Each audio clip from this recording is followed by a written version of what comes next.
$31,200. According to the United States government, if a family of four earns just $1 more than this amount, they have officially escaped poverty. $31,200? Seriously? In most cities, that won't even cover rent and food, let alone a family. I know, you think it's ridiculous too, right? But look at the reality of your bank account, the crushing weight of your grocery bill, and the relentless rise of your rent. Now consider a different number, $140,000. This is not the price of a luxury lifestyle with vacations and designer clothes. This is the new mathematical reality of what it actually costs to keep that same family from drowning in debt in modern America. We are witnessing a statistical illusion where the definition of the middle class is being quietly erased, leaving six-figure earners living paycheck to paycheck while on paper they are considered thriving. Why does the largest economy in history still use a measuring stick from the era of President Kennedy to define survival in the year 2025? Who exactly benefits from keeping the poverty line artificially low while the cost of existence skyrockets? Think about it. Who benefits from keeping this number so low?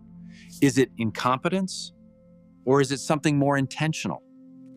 To understand this great betrayal, we must travel back to a time when a single income bought a home and the sound of a grocery store cash register meant something entirely different. In the early 1960s, an economist working for the Social Security Administration named Molly Orshansky was given a monumental task. She needed to draw a line in the sand that would define who was poor and who was not. At that time, the American economy looked vastly different from the complex web of expenses we navigate today. Orshansky analyzed household data and discovered a consistent pattern. She found that the average American family spent roughly one-third of their income solely on food. This observation became the foundation of a formula that would rule the lives of millions for generations to come. It was simple math for a simpler time. Food was cheap. Rent was cheap. One income was enough. It sounds like a fairy tale now, doesn't it?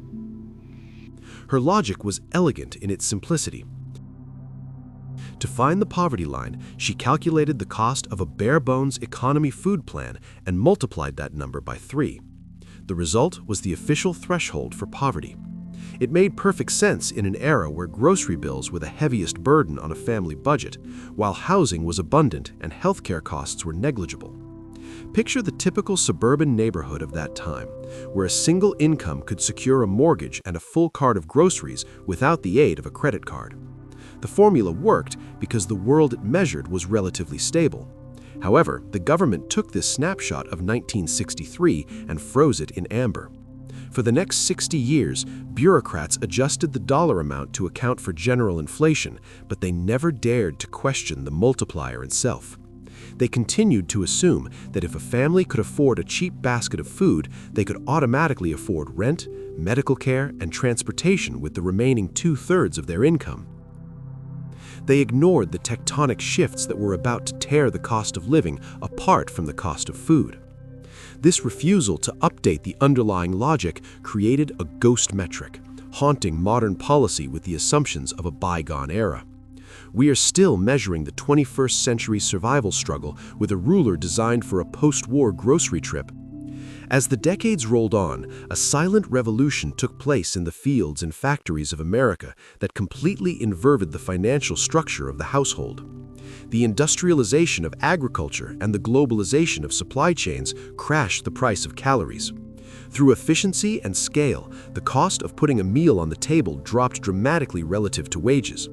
In 1960, food demanded 33% of a paycheck, forcing families to budget strictly for every loaf of bread. By the year 2025, that number had collapsed to roughly 10%. If you looked only at the supermarket receipt, it would seem that life had become significantly more affordable. But while the cost of bread and milk shrank, new financial predators grew in the shadows, waiting to devour the savings of the working class. The pillars of modern survival, specifically housing, healthcare, and childcare, did not just inch upward with inflation, they exploded, decoupling entirely from the trajectory of wages and food prices.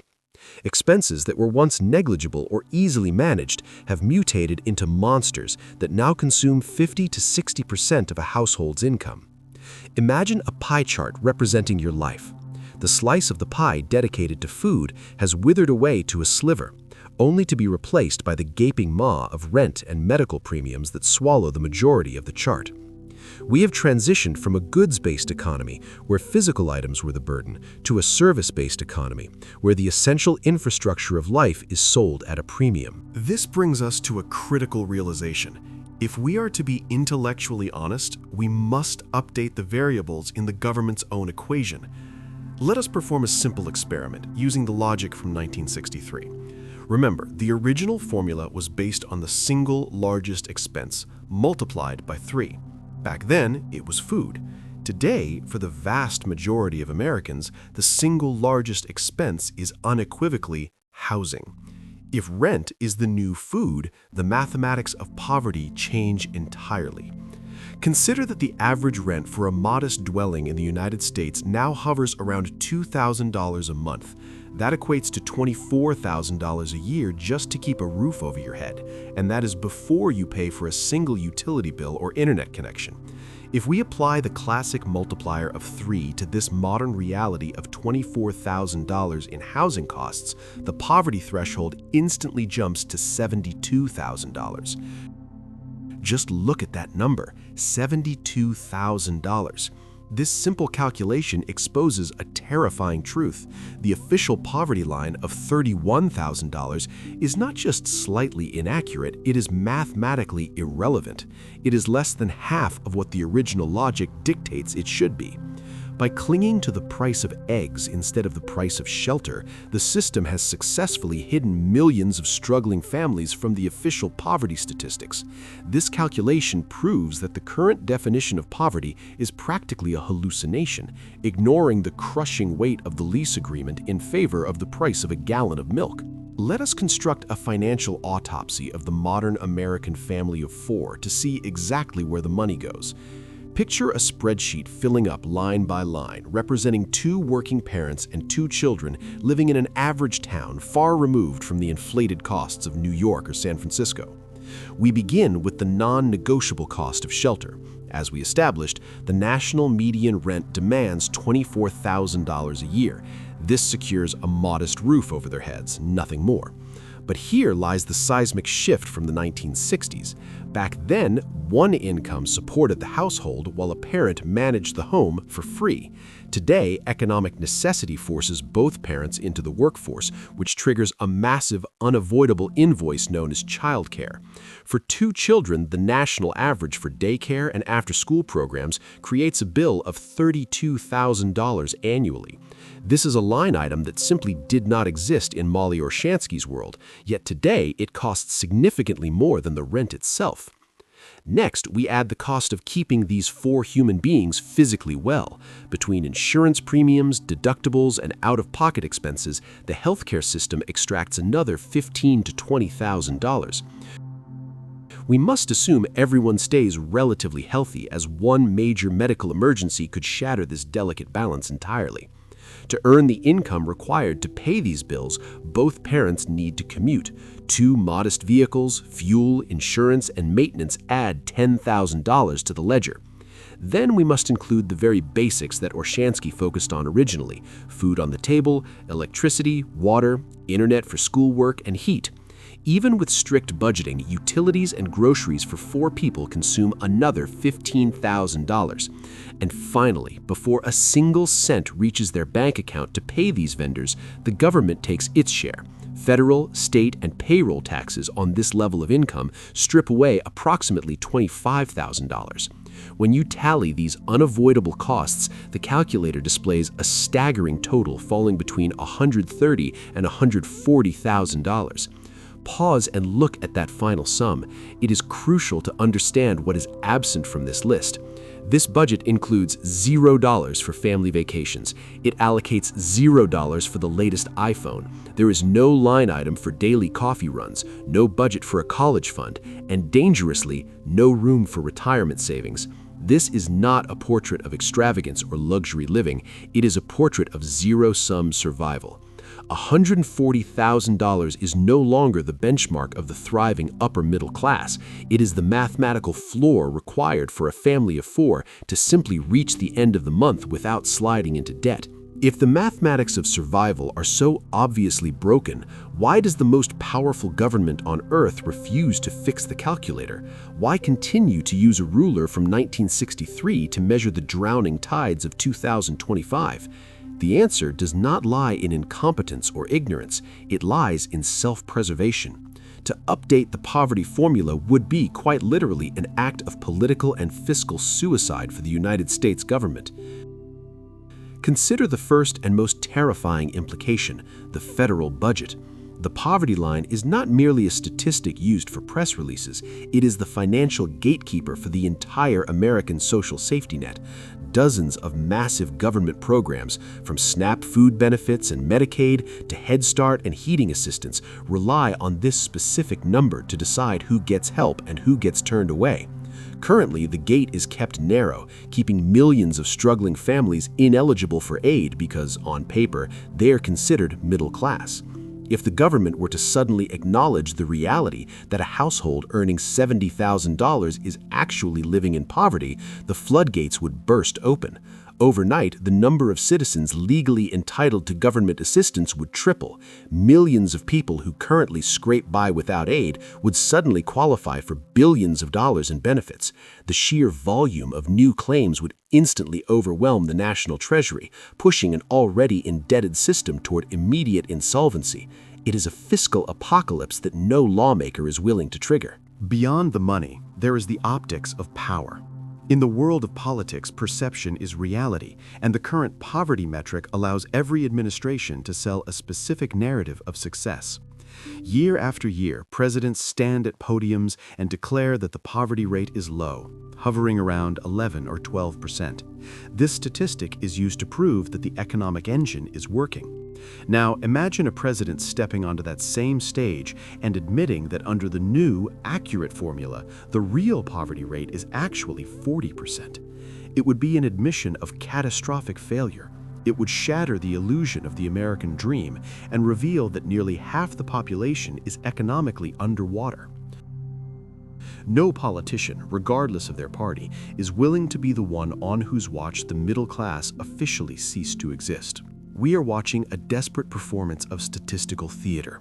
Picture a politician in an expensive suit, sweating profusely as he attempts to shove a full-grown elephant into a hotel mini-fridge.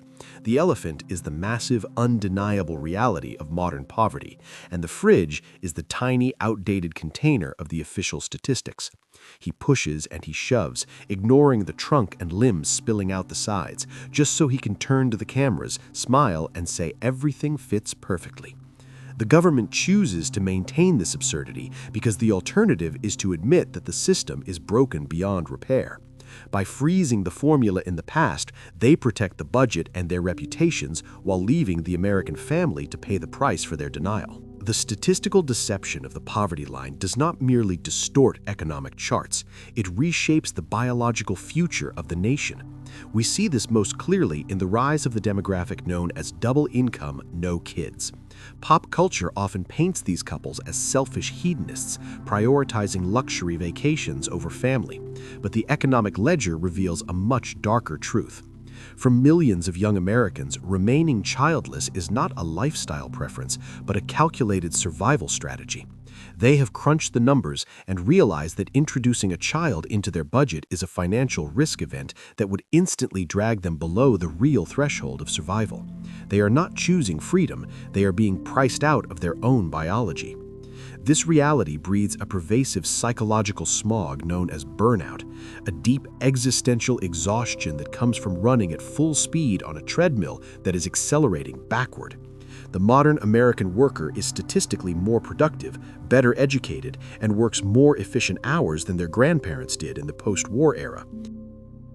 Yet that grandfather could buy a 3-bedroom house on a high school diploma and a factory wage, while his grandchild needs 2 corporate degrees and a 6-figure salary just to qualify for a mortgage on a condo. It creates the haunting sensation of running in place. watching the finish line of stability move further away with every paycheck. The tragedy of this situation becomes even sharper when viewed through an international lens. In many Nordic nations, a salary of $60,000 secures a life of genuine comfort and middle-class security. That is because the heavy lifting of survival, specifically healthcare, childcare, and education, is supported by the social infrastructure. In those systems, income is for living, but in the United States, income is for surviving. We have financialized every aspect of human existence. Your health is a market commodity, your child's education is a debt product, and your shelter is a speculative asset class for hedge funds. Consequently, an income of $120,000 in America often provides less purchasing power and peace of mind than half that amount in countries where the basic costs of life are not traded on the stock market. We are effectively creating a generation of high-earning exiles, citizens who follow all the rules and earn impressive salaries, yet feel like refugees in their own economy. The government is not coming to rescue you with a calculator update. The system benefits from the illusion of your prosperity, so waiting for a policy change is a strategy for failure. You must break free from the seductive lullaby of the official middle-class label. In this new economic era, a high salary is no longer synonymous with wealth if your fixed costs devour every cent before the month ends. You can be earning six figures and still be impoverished by the weight of your lifestyle. The only escape is a radical shift in mindset. You must ruthlessly defend the gap between what you earn and what you spend, avoiding the trap of lifestyle creep where your expenses rise to match your raises. But saving alone is not enough. You must transition from relying solely on income to acquiring assets. Wages will always struggle to keep pace with the real cost of living, but ownership of real value, whether it is equity, real estate, or hard assets, is the only shield against the erosion of your labor. The ruler is broken. Do not use it to measure your worth or your safety. Stop looking at the gross number on your paycheck and start looking at your real purchasing power. In a world designed to rent your time and drain your wallet, the only true rebellion is to own what truly belongs to you.